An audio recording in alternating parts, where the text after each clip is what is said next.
Hello everyone, this is Mr. Akash Sharma and welcome in the Raghuvansh Convent School. आइए students, आज के video को हम continue करते हैं। लास्ट वीडियो में चैप्टर 4 को हम रिमेंबर कर रहे थे। चैप्टर 4 जो है उसका एक्सप्लेनेशन अभी चल रहा था, तो उसी को इस वीडियो में हम कंप्लीट करने वाले हैं। चैप्टर हमारा 4 ही रहेगा। चलिए स्टार्ट करते हैं। चैप्टर 4 में लास्ट मैंने आपको क्या बताया था, क्योंकि जो एटम्स है उसके स्ट्रक्चर्स के बारे में थोड़ा सा डिस्कशन चल रहा था।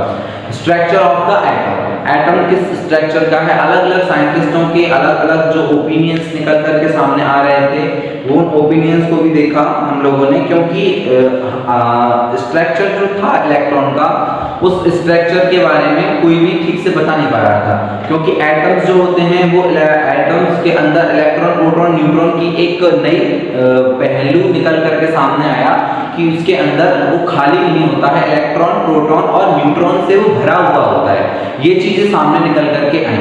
तो इसको जानने के लिए क्या क्या ये सच है या फिर ये एक तरीके से मनगढ़ंत बात है, या किसी ने इस इलेक्ट्रॉन प्रोटॉन न्यूट्रॉन को देखा नहीं देखा, ये सब ऑब्जेक्शंस उठे उस टाइम पे और बहुत सी इन चीजों को लेकर के डिस्कशन स्टार्ट हुआ।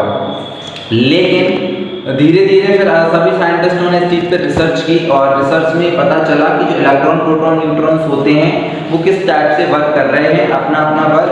तो उन्हीं के आज बारे में हम थोड़ा सा डिटेल से पढ़ने वाले हैं। अभी तक मैं आपको लास्ट जो पढ़ा था वो बताने वाला था, क्योंकि पिछला हम बहुत 2-3-4 दिन हो जाते हैं हमको पढ़ते हुए, तो वो क्या है कि उसको रिमेंबर करना भी जरूरी है। जब तक पिछली चीज से हम लिंक नहीं होंगे तो आगे बढ़ने से कोई मतलब नहीं है। तो पिछला हमने पढ़ा था स्ट्रक्चर ऑफ द एटम। अब नेक्स्ट हम उसमें यहाँ तक पहुंच गए थे कि suppose that it is a atom, इसके बीच के जो पार्ट को बोलते हैं न्यूक्लियर। इस न्यूक्लियर के अंदर प्रोटॉन्स और न्यूट्रॉन्स इस टाइप से लगे हुए होते हैं। प्रोटॉन न्यूट्रॉन ये होता है न्यूक्लियर। न्यूक्लियर के अंदर प्रोटॉन और न्यूट्रॉन लगे हुए होते हैं और इसकी बाहर इसकी शेल्स बनी होती हैं। इन शेल्स में कौन होते हैं? इन शेल्स में होते हैं इसके इलेक्ट्रॉन्स। तो इस टाइप का एक स्ट्रक्चर एटम का बताया था। फिर थॉमसन ने अपना अलग स्ट्रक्चर बताया कि एक तरबूज की तरह भी एटम्स होता है, जिसमें कि जैसे तरबूज के अंदर बीजे लगे होते हैं ना, फिक्स्ड कोई जगह नहीं रहती, अलग अलग जगहों पे धंसे हुए रहते हैं। इस टाइप से बीजे लगे हुए हैं और वो बीजे एटम के अंदर लगे रहते हैं। तो वो बीजों का मतलब क्या होता है यहाँ पे? बीजे यानी कि इलेक्ट्रॉन प्रोटॉन न्यूट्रॉन, ठीक है, वो ही यहाँ पे बीज का काम करते हैं। तो उससे मिलकर के ये बना हुआ है एटम। ये थॉमसन ने बताया। फिर अलग अलग साइंटिस्टों की अलग अलग अपनी अपनी रिसर्चेस आई। साथ में निकल करके ये आया जो इलेक्ट्रॉन होता है, इलेक्ट्रॉन की जो वैल्यू थी मैंने आपको बताई थी। एक इलेक्ट्रॉन के एटम यानी कि एक इलेक्ट्रॉन की जो वैल्यू रहेगी वो कितनी रहेगी? 1.6 into 10 to the power -90 कि एक इलेक्ट्रॉन की वैल्यू है। प्रोटॉन की वैल्यू भी सेम आएगी, 1.6 into 10 to the power plus ये कूलाम, सी में निकाला जाता है, ठीक है, कूलाम। साथ ही साथ में हमने ये भी देखा था कि एक इंपॉर्टेंट चीज थी, न्यूट्रॉन की जो खोज है किसने की थी? जेम्स चैडविक ने। किसने की थी? जेम्स चैडविक ने। प्रोटॉन की खोज की थी गोल्डस्टीन ने। और इलेक्ट्रॉन की खोज, जो कि इंपॉर्टेंट है हमारे चैप्टर का मोस्ट इंपॉर्टेंट पार्ट है इलेक्ट्रॉन, तो इलेक्ट्रॉन की खोज किसने की थी? जे थॉमसन ने। जे थॉमसन ने किया, क्योंकि जे थॉमसन का नाम इसलिए आता है क्योंकि जो फर्स्ट टाइम इलेक्ट्रॉन का नाम लिया कि न्यूट्रॉन एटम के अंदर इलेक्ट्रॉन होता है, ये जो नाम लिया, ये जो एक तरीके से डेफिनेशन दी, वो सबसे पहले जे थॉमसन ने दी थी। उन्होंने ही इलेक्ट्रॉन शब्द का इस्तेमाल पहली बार किया था। इलेक्ट्रॉन क्या होते हैं उनके बारे में समझाया था कि इलेक्ट्रॉन एक माइनस वैलेंसी वाले, माइनस आयंस वाले एक छोटे से अणु होते हैं, छोटी सी एक चीज होती है जो कि एटम्स के अंदर रहती है और उस एटम्स को आवेशित करती है, उसको एनर्जेटिक करती है। वो एनर्जी माइनस एनर्जी भी हो सकती है, और प्रोटॉन तो प्लस वैलेंसी वाला होता है ना, तो वो वैलेंसी प्रोटॉन की प्लस वैलेंसी, तो वो प्लस एनर्जेटिक करता है। एक आवेश समझते हैं, जैसे कि आपने कभी लाइट का तार देखा हो, खाली तार, आप उसमें कोई भी इलेक्ट्रिसिटी नहीं जा रही है, उस तार को आप टच करते हैं, उसमें कोई भी आवेश नहीं होता है, ठीक है, यानी कि कोई भी कंपन, कोई भी वाइब्रेशंस, किसी भी टाइप का कोई भी उसमें चेंजेस नहीं होता। लेकिन जब उसमें इलेक्ट्रिसिटी जा रही होती है, जब आप उसको टच करेंगे तो एक आपको अपनी बॉडी में ही एक वाइब्रेशन जो होती है समझ में आया होगा। खैर करंट तो कभी किसी को ना लगे, लेकिन अगर आपने कभी गलती से भी किसी चीज के ऐसी चीज के आप कांटेक्ट में आए हो जिसमें कि करंट हो, तो उस टाइम पे आपने क्या महसूस किया हो? कभी ना कभी छोटी मोटी घरों में भी हम लोग इलेक्ट्रिकल बहुत सी चीजें हैं तो उन चीजों के कांटेक्ट में आ जाते हैं। तो आपने देखा होगा कि कभी कभी जब धोखे से भी अगर करंट लगता है तो उस टाइम में पूरी बॉडी एकदम ऐसे झंझना जाती है, यानी एक वाइब्रेशन होता है बहुत तेज।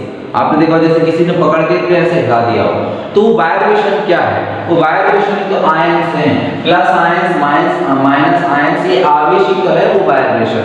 अगर वो इलेक्ट्रिसिटी उसमें नहीं है तो उसमें आयंस भी नहीं होंगे।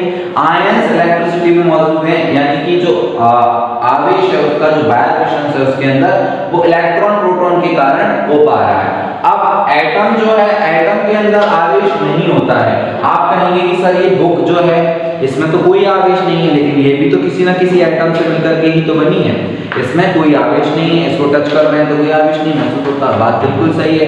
तो किसी चीजों में, इन चीजों में आवेश नहीं है, वो क्यों नहीं है? उसका रीजन है आवेश ना होने का कि जो एटम है उसके अंदर number of electron and number of proton तो सेम ही रहता है। मैंने आपको लास्ट बताया कि था सपोज दैट इलेक्ट्रॉन किसी चीज में 10 इलेक्ट्रॉन्स हैं, तो नंबर ऑफ प्रोटॉन भी कितना हो जाएगा? ऑटोमेटिकली 10 हो जाएगा। और नंबर ऑफ न्यूट्रॉन कितना होगा? ये कुछ भी हो सकता है। ऐसा नहीं है कि नंबर ऑफ इलेक्ट्रॉन 10 है तो नंबर ऑफ न्यूट्रॉन भी 10 होगा। It is not possible, it is not. इसको एक तरीके से और मैं एक एग्जांपल सोच रहा हूं आप सभी के लिए कि क्या इजी रहेगा। आप जैसे कि जानते हैं नंबर ऑफ क्वालिटीज, जैसे कि 1 लीटर दूध, ठीक है, इससे आपको बहुत अच्छे समझ में आएगा। सपोज दैट ये 1 लीटर दूध है, ठीक है, मिल्क है।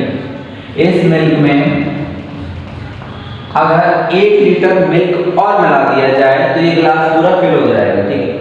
1 लीटर मिल्क में 1 लीटर मिल्क और मिला दिया जाए तो क्या होगा? कोई चेंज होगा क्या? चेंज होगा उसकी क्वांटिटी तो नहीं चेंज होगी, बस उसकी क्या बढ़ेगा? लेवल बढ़ेगा, उसकी जो मात्रा है वो बढ़ती चली जाएगी, ठीक है। तो क्या हुआ यहाँ पे? चेंज, मिल्क में कोई चेंज नहीं होगा। मिल्क अलग अलग नहीं लेना, एक ही मिल्क लेना है, एक ही टाइप का, ठीक है। तो उनको अगर आप मिक्स करते हैं तो कोई उसमें चेंजेस नहीं होता। इलेक्ट्रॉन प्रोटॉन न्यूट्रॉन को आप इस टाइप से ना देख करके इस टाइप से देखें कि इलेक्ट्रॉन और प्रोटॉन सेम ही है। सेम है किस चीज में सेम है? हर एक चीज में सेम नहीं है, वो सेम है केवल और केवल नंबर में। किसी एटम में अगर 10 इलेक्ट्रॉन्स हैं तो नंबर ऑफ प्रोटॉन भी 10 होगा, क्योंकि दोनों सेम ही है। अब नंबर ऑफ न्यूट्रॉन की बात करें तो ये सेम नहीं है, यानी कि आधा 1 लीटर मिल्क था ना, हाँ चलो 1 लीटर मान लेते हैं, तो इस 1 लीटर मिल्क में अब आपने 1 लीटर दही मिलाया है, ठीक है। वो दही भी दूध से ही बना है लेकिन दही मिलाया है, तो क्या वो सेम रहेगा? वो तो बहुत, दोनों की जो प्रॉपर्टीज अलग अलग है। सो इसी तरह से न्यूट्रॉन का नंबर कोई भी डिसाइडेड नहीं रहता है, वो कितना भी हो सकता है, ठीक है। यहाँ पे फॉर एग्जांपल मैंने 10 दिया है, 10 की जगह कितना भी हो सकता है, कम ज्यादा, वो कोई हमको मायने नहीं रखता। तो यहाँ पे नंबर ऑफ इलेक्ट्रॉन की बात हम कर रहे थे। अब सभी के एक सिंबल्स दिए हुए हैं। यहाँ पे आप पेज नंबर 51 पे आप ये जो चार्ट दिया हुआ है ना, इसको आप जरूर पढ़ लीजिएगा, मतलब नॉर्मली आप देख लीजिएगा इस चार्ट को। इस चार्ट में बहुत सी इंपॉर्टेंट चीजें हैं, मैं अब इसको समझाता हूँ, जो कि हमारे चैप्टर से, हमारी एक्सरसाइज से और हमारे जो नॉलेज है उससे बहुत ज्यादा इंप्रूवमेंट करने वाली है। यहाँ पे आपको हर एक एलिमेंट का नेम विद उसका सिंबल, साथ में उसका एटॉमिक नंबर भी दिया हुआ है, ठीक है। सबसे पहले अगर आप इसमें देखेंगे, क्योंकि पूरा चार्ट मैं बोर्ड पे ड्रॉ करूंगा तो बहुत टाइम लग जाएगा, आप सभी के पास में बुक्स हैं तो आप बुक्स से मैच कर लीजिए। पेज नंबर 51 पे दिया हुआ है, सबसे पहला जो नंबर दिया हुआ है, एलिमेंट दिया हुआ है, वो है हाइड्रोजन। तो हाइड्रोजन का सिंबल क्या है? आप सभी जानते हैं, हाइड्रोजन को हम H से रिप्रेजेंट करते हैं। इसका एटॉमिक नंबर है, यानी कि हाइड्रोजन के एक एटम का नंबर है 1। कितना? 1। नंबर ऑफ प्रोटॉन, तो इसके प्रोटॉन्स का नंबर है 1। नंबर ऑफ इलेक्ट्रॉन, इलेक्ट्रॉन इसमें एक भी नहीं है, ठीक है ना।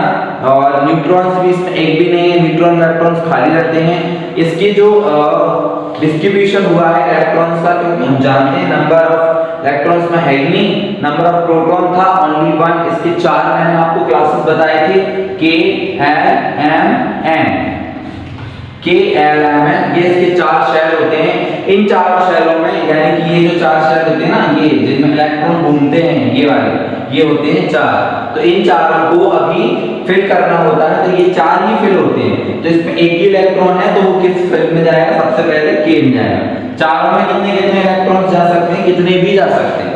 K L M N में कितने कितने भी इलेक्ट्रॉन्स जा सकते हैं, लेकिन इलेक्ट्रॉन्स की जो कंजस्टिविटी होती है, किस टाइप से वो सिचुएटेड होते हैं, वो इस टाइप से होते हैं। सपोज दैट ये एक बॉक्स है, ये एक शेल है, इसमें ओनली 2 इलेक्ट्रॉन्स आएंगे, और 2 भी वो सीधे सीधे नहीं आएंगे, ऐसे सीधे इलेक्ट्रॉन्स दोनों नहीं आ सकते, क्योंकि इतना स्पेस नहीं होता उसमें। तो एक इलेक्ट्रॉन सीधा और एक जस्ट उसके उल्टा है। जैसे कि ट्रेन की सीट नहीं देखी, अब उस पर 2 लोग सीधे सीधे सोना चाहे तो नहीं सो सकते, लेकिन एक सीधा और एक उल्टा आराम से सो जाते हैं। तो ये उसी टाइप से समझ लीजिए, इलेक्ट्रॉन्स इस टाइप से इसमें फिल होते हैं। ओके स्टूडेंट्स, आज की वीडियो को हम इतना ही रखते हैं। ये जो आज का मटेरियल मैंने बताया था, इन कैलकुलेशंस को हम अच्छे से कीजिएगा, थोड़ा ध्यान रखिएगा इन चीजों का।